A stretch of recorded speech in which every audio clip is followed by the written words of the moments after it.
We have new reporting on that secret plan to sneak President Trump off Air Force One and into that catering truck, then onto another plane.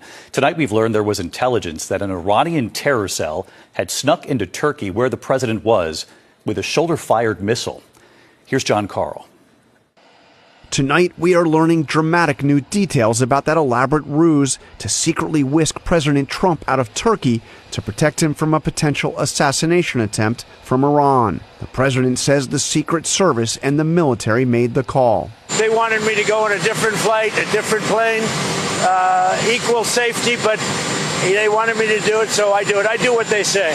That decision to sneak Trump off an older version of Air Force One into this catering truck and then onto a separate jet was made just a few hours before his scheduled departure from Turkey. The decision was driven by intelligence that an Iranian terror cell had snuck into Turkey with a shoulder-fired missile, and that they had information about Trump's whereabouts. Were you worried about a shoulder-fired missile? I don't worry about anything, to be honest. Whatever it is, you know my attitude?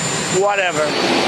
Only a handful of people on the old Air Force One knew what was happening, including Secretary of State Marco Rubio and Treasury Secretary Scott Bessent and Communications Director Stephen Chung. Those officials remained sequestered in the front cabin of the plane, the executive suite, separated from the rest of the staff and reporters, most of whom had no idea about the threat or that Trump was no longer flying with them. The third plane, the one carrying Trump, was escorted by F-35 fighter jets, standard protocol for Air Force One. The old Air Force One, without Trump, was also escorted by F-35s, something highly unusual for a plane not carrying the president.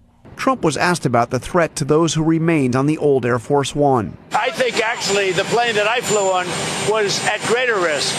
I think it was at greater risk because that would be the plane I think that they would be more likely to go for. And what did Trump think about having to sneak off Air Force One in a catering truck, leaving behind his staff and the traveling press? He loved it, one of his closest aides told me.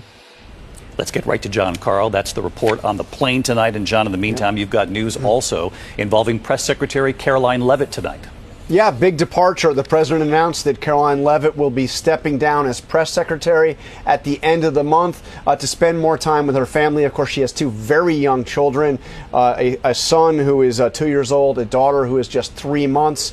The president says that she will remain a top outside advisor. And David, no word on who the new press secretary will be. Yes, she's been a fixture in this administration. John Carl live at the White House. John, thanks.